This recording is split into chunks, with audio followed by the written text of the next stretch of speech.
And welcome back to the episode of Geek Centurions, me boy Eli. See, Joe. So, two gaming things happened this weekend. I say weekend, but it's really the week that we definitely need to talk about. One is very close to home for us. 2XKO has announced, or Riot has announced, they'll be ending service by the end of the year, and that sucks because that means it hasn't been out for not even a year. Yeah, big news came out, I believe, yesterday Yeah. at the time of this recording. Um, yeah, just ending active development. I think the last content update is gonna be sometime in October, I think I remember, and then pretty much end of service. I think that the game will still be up. I don't think they're gonna shut the game down as in No. like take it off servers or anything, but they're just gonna stop active development by the end of the year. Mm-hmm. And basically, because what was it? Yeah, early access for the game was like late last year. I want to say at least September-ish. Yeah. Before full actual release. I think it was January of this year. So yeah, like that is yeah, no, that is probably one of the fastest uh times of death I've seen of a game, any game in general. That might get topped by the next one. Okay. Because we also have the GTA 6 leaks. Well, I mean, that's not necessarily end of, well, maybe end of a person's life if Take Two has it their way, right? It might kill the hype for a lot of people. I mean, GTA. I mean, Yeah. come on, that's gonna make a bajillion dollars no matter what. Like, Well, yes, but also there's an interesting story going around with that one too. But we'll start off with the 2XKO because that one's probably gonna be the shorter one out of the two big news things for us to talk about. But also the fact that it's it's sadder, and the other one's a little more. What the hell is going on? okay, But yeah, 2XKO. So there's a lot of conversation going around like how could this happen? The game is really good. It's really good. I enjoy the game myself. You enjoy the game yourself? I think you play. yeah, I think when it came out, I definitely liked the game. And yeah, I had fun with playing. I haven't played it a lot recently, which I guess is probably uh maybe a small factor into the whole Yeah. shutting down.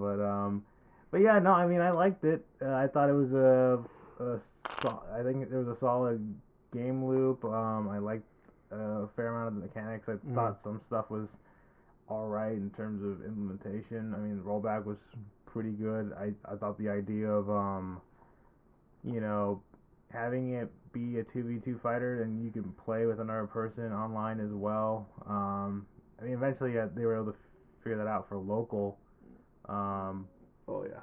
co-op basically, but yeah, it's a good game to play. I like the way it felt, so it is sort of a like, hey, like a sort of big sort of like, how did this, where did we, trying to like sort of dissect sort of the crime scene, right, of like, Yeah. where did things go wrong here, what caused the killing blow here for 2XKO. And I think it's a lot of factors, I think, Hmm. in the grand scheme of things. Yeah, cause like I've been on the trail that honestly that I feel like it's Riot because like this isn't the big thing that came out. This isn't the only big thing that came out about 2XKO recently. You gotta remember all the layoffs that happened. Well, yeah, that was like kind of close to after launch, where we had like I think we had an episode talking about that of Riot sort of laying off half of the 2XKO staff. And granted, some of that is because we gotta, now that the game's done, we gotta enter into like just making DLC and stuff, more or less, right? Yeah, there was at least a level of like, okay, maybe this isn't too bad, but still like it's a bit of a shocker news, right? yeah, because half the team is insane. Yeah. Because it was like 160 at first, and then it cut it to 80. Yeah, yeah. Which is like that's still a big number to work with and lose. Mhm.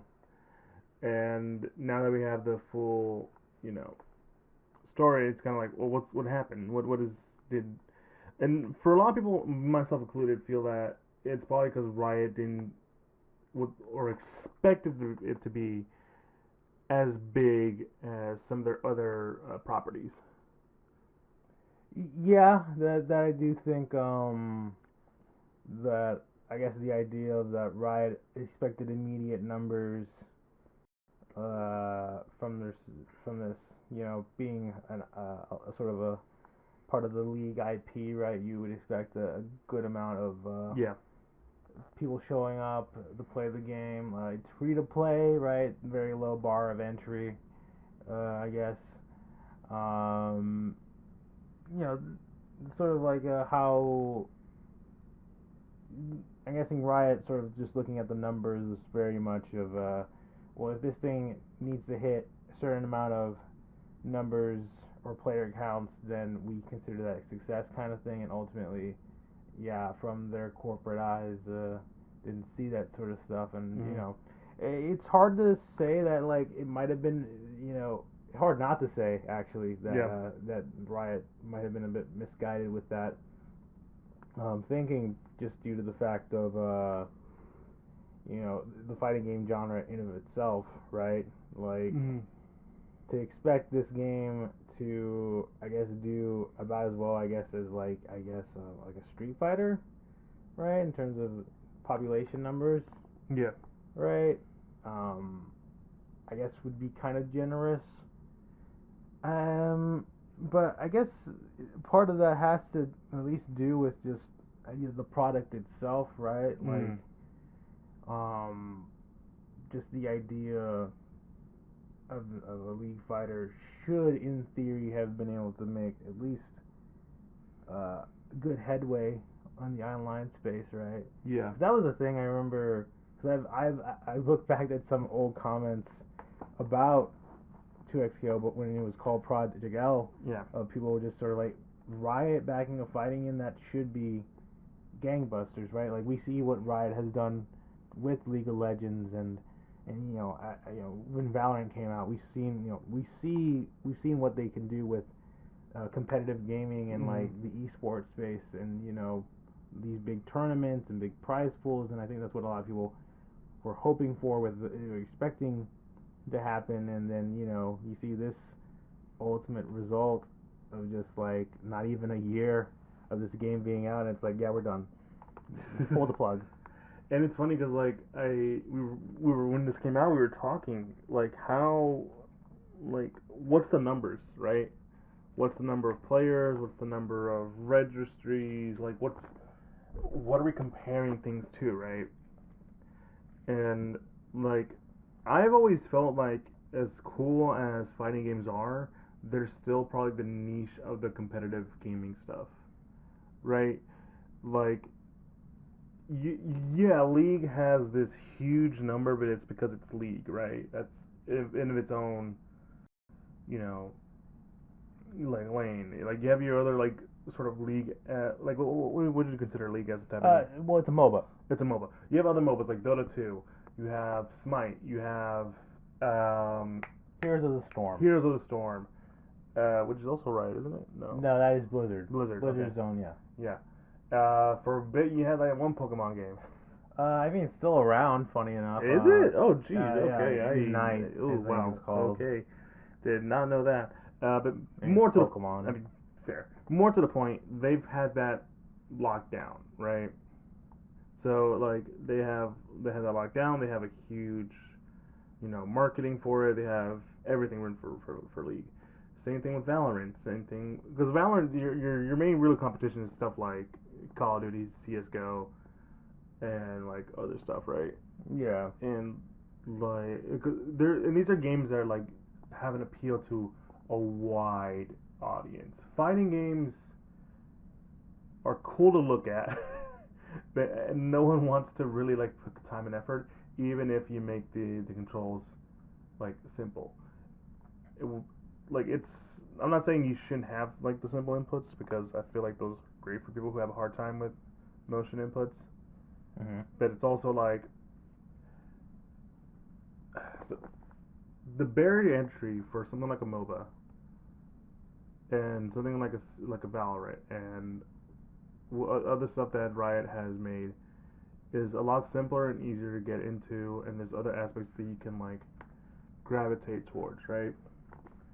With fighting games, you kind of have to work your butt off to be good. Yeah, it's one of those things of it's just different game genres and how they sort of function.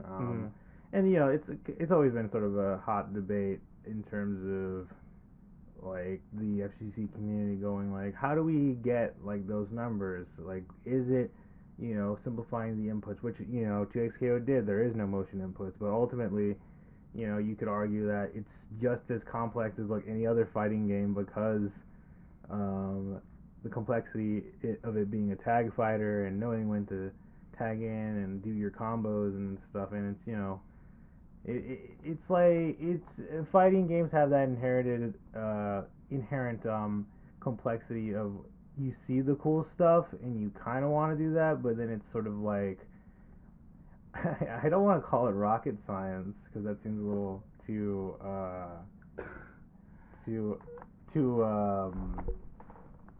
it's like making it seem like fighting games is super complex. It's not.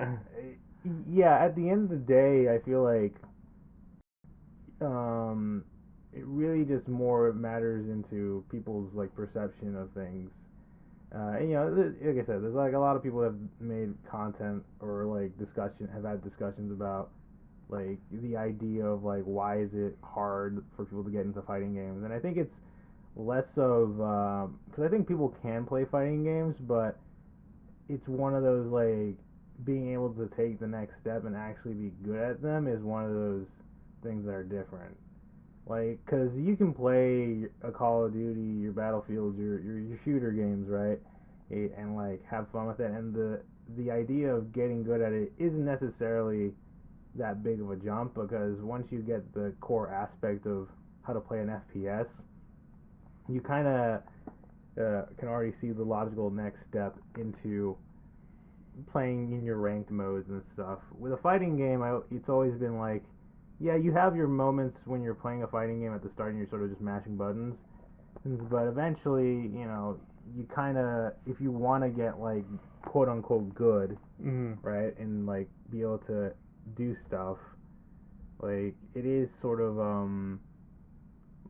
not to say you have to spend your life in the training mode, but it's like, yeah, you look the notes down, you sort of understand when to do X, Y, and Z.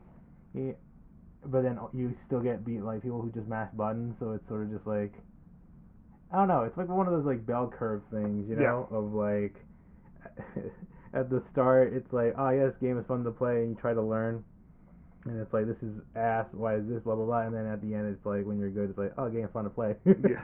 That's kind of what it feels like with fighting games. It's even more funny that you bring up like the training mode, because we were having our discussion how like some people will think like you have to go into training mode to get good. Like, well, no, you just kind of have to have fun with the game first. Because like I've known people who just like have a hard time going to training mode. Well, I mean, yeah, because people, I think, like they think training mode fixes everything, but it's more of like, it's a tool. Like you need to first understand what your problem is before you even decide to even go into training mode. Right? Because you can't just like go into training mode, like lab a combo and just expect it to work, right? Like you have to understand what your deficiencies are in playing the game, and then go into training mode, work those out, and then that's how that works. Yeah. Now, granted, I'm just repeating points from what Sajam has said in videos, so, you know, Sajam is a smart man. He is a smart man, you know. He's pretty good opinions on stuff.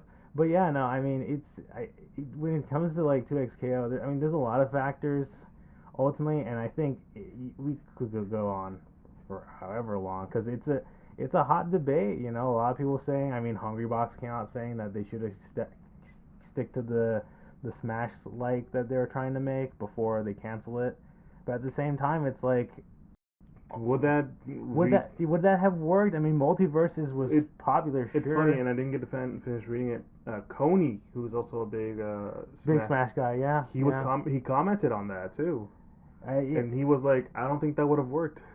Yeah, because I think part of it ultimately is just like how many people are you gonna take from the Smash community with your Smash clone? Because time and time again we've seen these platform fighters come out, and yeah, they're good uh, conceptually, but ultimately people are just like, nah, but it's not Smash Brothers, it's not Melee. Why would I play Nicktoons All Stars Brawl Too. two, right? Why would I play that when I could just play Melee? Like Melee is way better anyway. There's you know, it's a weird not dichotomy, but it's a weird situation for like that sort of genre of fighting games specifically, because it's like very clearly one is the most you have so Smash games. Yeah. You know, the newer ones like Ultimate, people obviously will keep playing, but you know you have that contingent of Melee players that will just never not play Melee. You could like legitimately, I think you could release Melee on Nintendo Switch Online, the GameCube thing, full HD, you know, fix frame rates or whatever, like rollback. You fix all the bugs, and then people would just still be like, nah, I'm just gonna play Melee on GameCube. On the GameCube. With the CRT. Yeah, like fuck that. I'm not touching that. It's why would I play Melee on my Switch when I can just play Melee on the GameCube? No, but it's even more funny when you say that, because like I feel like fighting game players would also just play other fighting games, even if it's just like, even if it's like not Street Fighter or whatever, right? There are people who play Street Fighter and Mortal Kombat. They'll play like Mortal Kombat and say Killer Instinct and so on and so forth. Like, was it a Sonic Fox was in just this last week's CEO? He was playing Tokon and he was playing 2XKO. Yeah, I mean Sonic Fox is one of those people that really sort of excels in like all fighting games. I mean they have He's a madman. Yeah, they have so many wins in Mortal Kombat games, in other realm games. It's insane. Yeah. But yeah, you know, that's not necessarily a dig to Smash players, obviously, but No. you know, yeah, the fighting game, like other fighting game players like to dabble in all the other stuff. I mean, hell, Justin Wong, another clear example of just dude who just plays everything basically, or he wants. But you know, ultimately, yeah, it just sort of leans into like 2XKO of just like, how did we get so wrong here? Some people putting the blame on it being a tag fighter, even though we have plenty of examples of tag fighters doing extremely well. I mean, you know, Dragon Ball Fighters still gets content to this day somehow, you know, even though you expect that they're gonna make a sequel. It's like, nah, you just get Super Saiyan Goku 4 from Daima. That's the new thing. It's like, what? And it has rollback, but you know, it's a little iffy. Last time I checked. Yeah. But you know, Marvel vs. Capcom obviously being the other big one. Tokon just coming out. Invincible versus. Yeah, it's like it's not like the tag fighting genre. Like people like to say like it's like, oh, it's so sweaty, you know, like it's too complicated for people to understand. It's like, no, I mean, if Dragon Ball Fighters can make this X amount of money, it's like, yeah, but that's because the IP. Well, League of Legends is also a pretty big IP. Lots of people. And to that, I think it's because a lot, you know, Riot started trying to sell it like it was one of their MOBAs with like very expensive skins.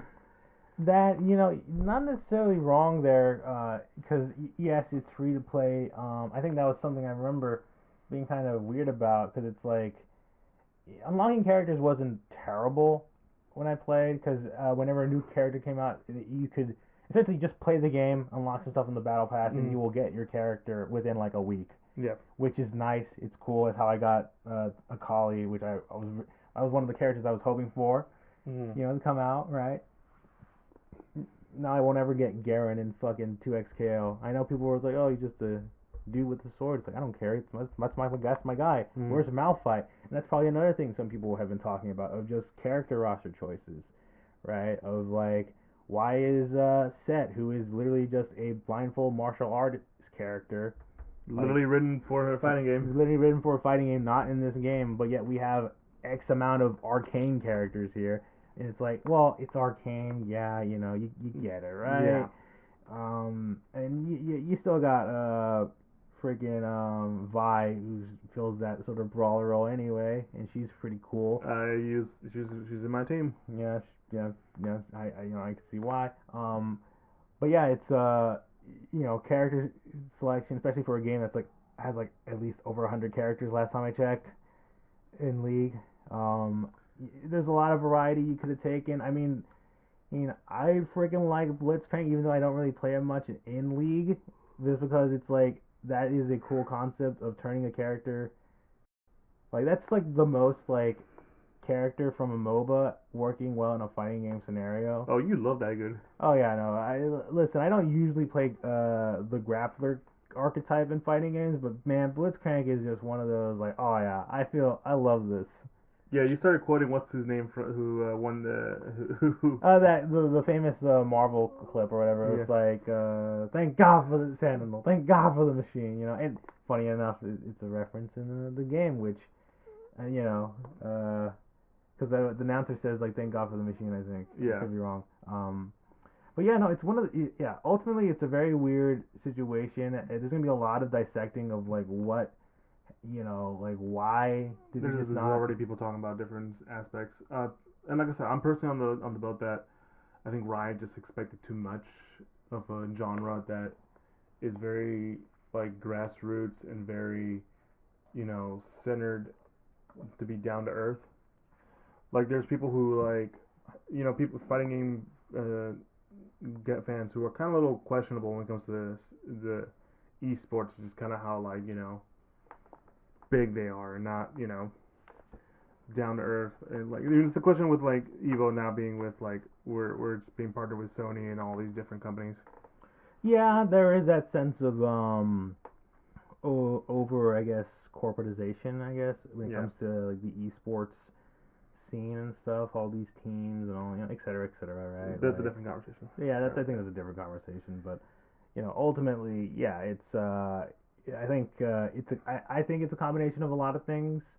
Part of it being Riot expecting too many numbers. Part of it, honestly, I feel like 2XKO would have fared far better if it had came out a lot earlier. So I think when people were really hyping up the idea of Project O at the time when it was called that, it was sort of during a time of uncertainty for the fighting game community, right? Because I think it was like during Street Fighter V, sort of troubled launch and sort of all this stuff. A lot of fighting games didn't have rollback. Like if 2XKO came out during that time, I think it would have been a popular choice for a lot of people. It would have had like pretty much all the things that people would have wanted in a fighting game at the time. But now it's like, like every game basically has rollback. Every game has pretty good online systems.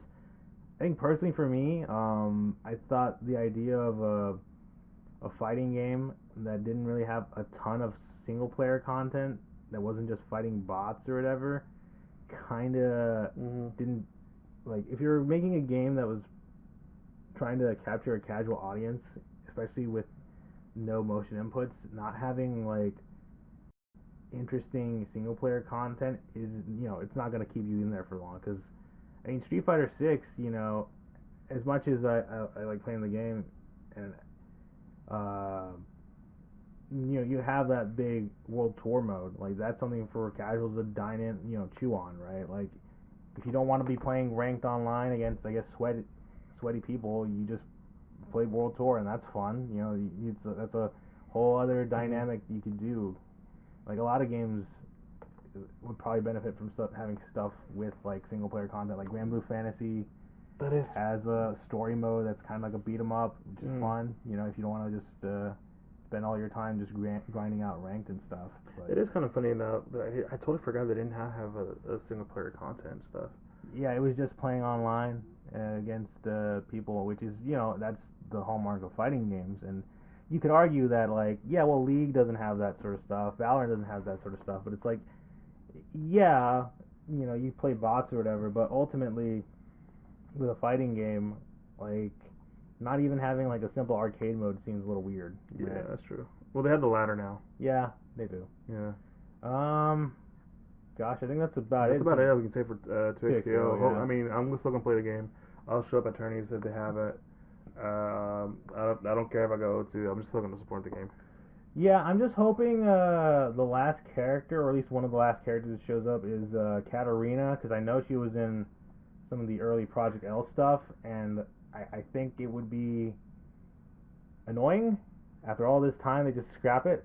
Like, Yeah. she's one of my favorite characters. I mean, come on. Like, Come on, guys. All right, so this is we can finally talk about GTA 6. So those of you that wanted to hear about GTA 6, now's a good time. So, what was this guy's name?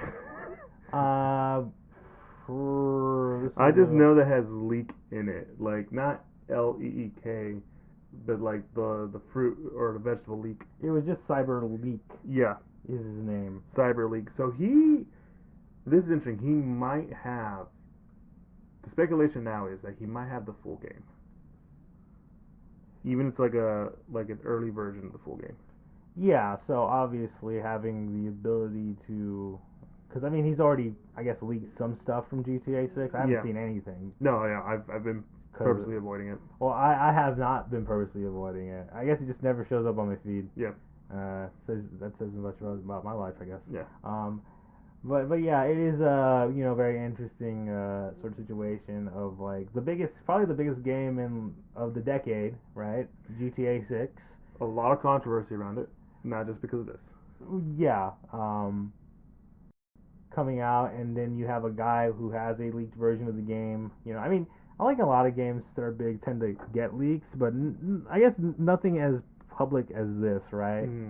Well, he's making it public. More like he's making it a big show of it because the big thing about GTA 6, one, it's the continuation of a very popular series. After I don't know how long GTA 5 has been going. GTA 5 I think came out, I want to say 2012, 2013. Yep. Yeah. More than a decade. Yeah.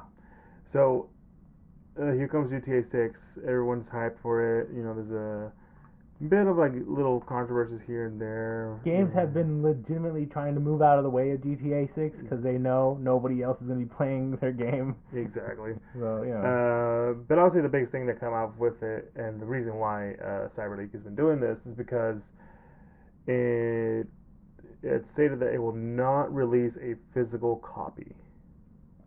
There are no physical game discs for this game.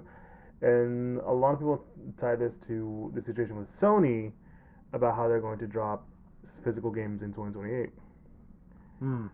So there's been a lot of issues, especially now because of the idea, especially with Sony, with their dropping like physical games, taking away things from the PlayStation Store.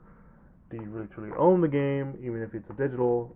All the kind of stuff that you kind of know now. I'm pretty sure we did an episode on this. And now, here comes GTA 6, the biggest game ever to come out in the last decade. Yeah. Going digital is already there's things that people are like putting together, right? And so Gamer League is like, well, I was able to get the full version. If you don't change your minds and release physical, I'm releasing the game, or I'm leaking everything. Spoilers galore. Right. I think someone said he has a video of the ending of the game ready to go, and that's sort of the big issue now. It's like, okay, what's going on? How did this big leak happen? And now there's also rumors and speculation that they might find out who he is because he left a money trail. Yeah, something about using a crypto wallet.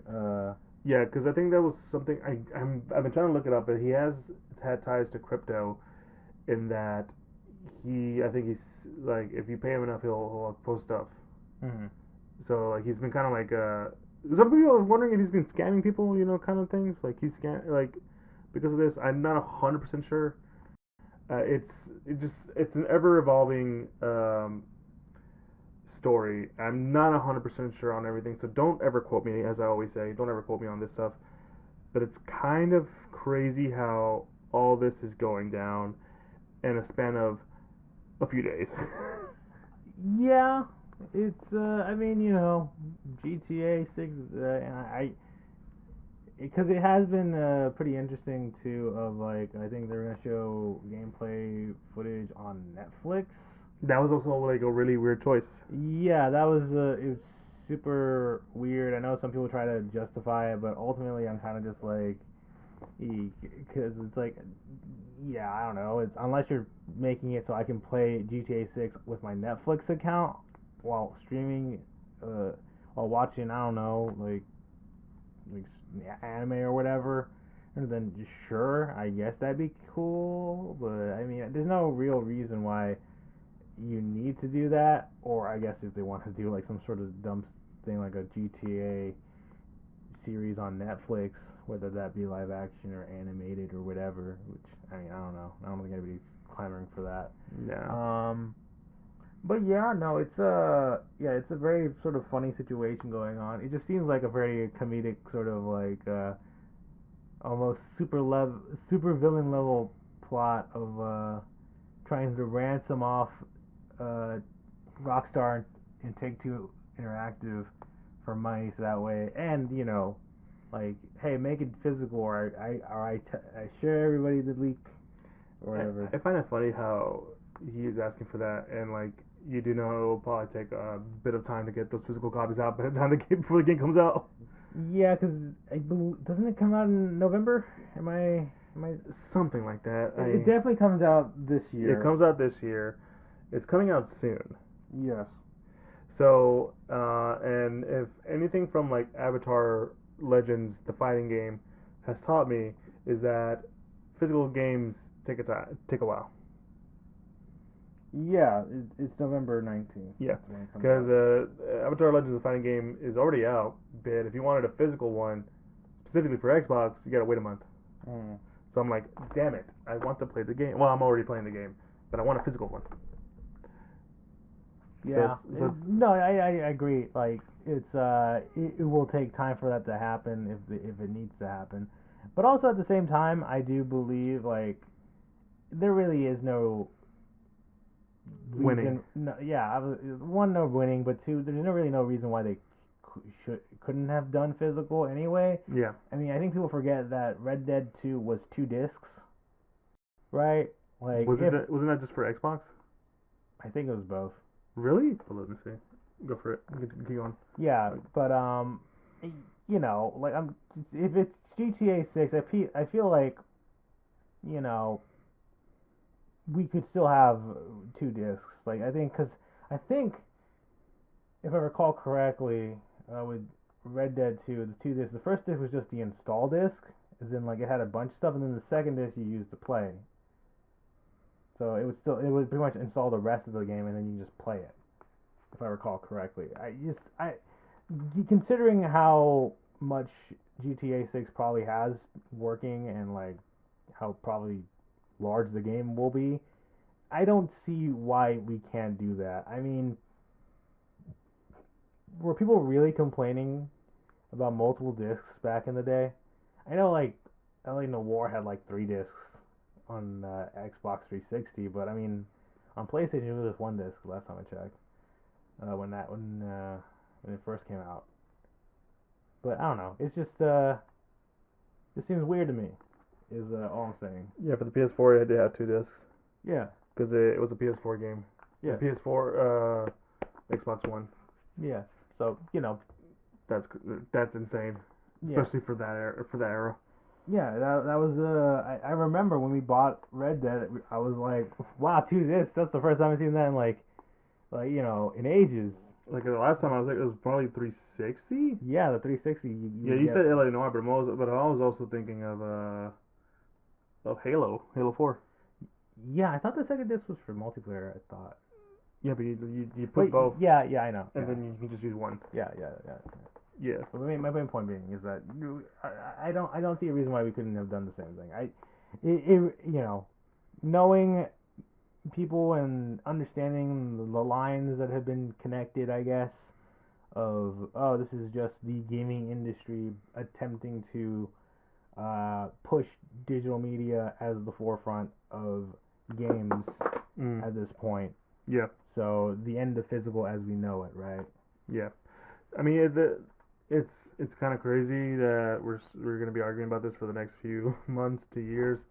I mean, we just got the announcement of Kingdom Hearts 4 finally coming out at the end of next year, Yeah. and the joke being that'll be the last like PlayStation disc we'll ever have. Yeah, it's pretty funny. Even I mean even now it's hard to find a disc game because half the time they'll probably all be all accessed by digitally. But honestly, like I would rather it be physical because I think there's just a lot of having physical is fun sometimes. It's. I think a lot of people would argue it's more of like a preservation kind of thing. It is 'cause definitely a preservation when thing. it comes to games, yeah, it's very hard for games to be preserved unless you have like a physical copy of the game. Because ultimately, like I think we've talked about this before. Like say the like games, especially with games with licenses. Like I think like the Deadpool game that was made back in the day. Once they Activision no longer had like the Marvel license where they pulled it off of like digital stores, and the only way you could play it Yeah. was physical. Mm-hmm. So like that's a thing. I mean, heck, even stuff like the PT demo, if you remember that, like Yeah. that got pulled off of the stores and stuff, and then the only way you could play it was like if your PlayStation had like the game still on it. And I think eventually people were able to like extract it and be able to have it like on a flash drive to play on your computer. So I know a friend of mine did that, and that was kind of a fun experience, watching him play that. But yeah, no, it's a one of those just things of just like physical media, like it's ultimately a thing that makes sense. I mean, heck, the music industry still makes CDs still to this day. Yeah. Like no one ever bats an eye about that. Like probably because they're at this point pretty cheap to make, and like it's whatever. Like Yeah. I think probably a lot of people just listen to like Spotify or Apple Music for their music, or even like YouTube for music now. Yeah. But you can still find CDs at stores, or heck, people buy vinyls. Yeah. Even if they don't fucking play them. Oh, they do. They still have vinyl players. But anyway, but yeah. Aside from that, it's just like it's good. It's a ever developing situation. There's a lot of crazy stuff going on. I just feel like we just needed to make a comment on it or just like give our thoughts because this is insane. This is a story that everyone's been getting into. Well, yeah, it's all because it's GTA. It's Yeah. ultimately it's like again, it's the biggest game of the decade.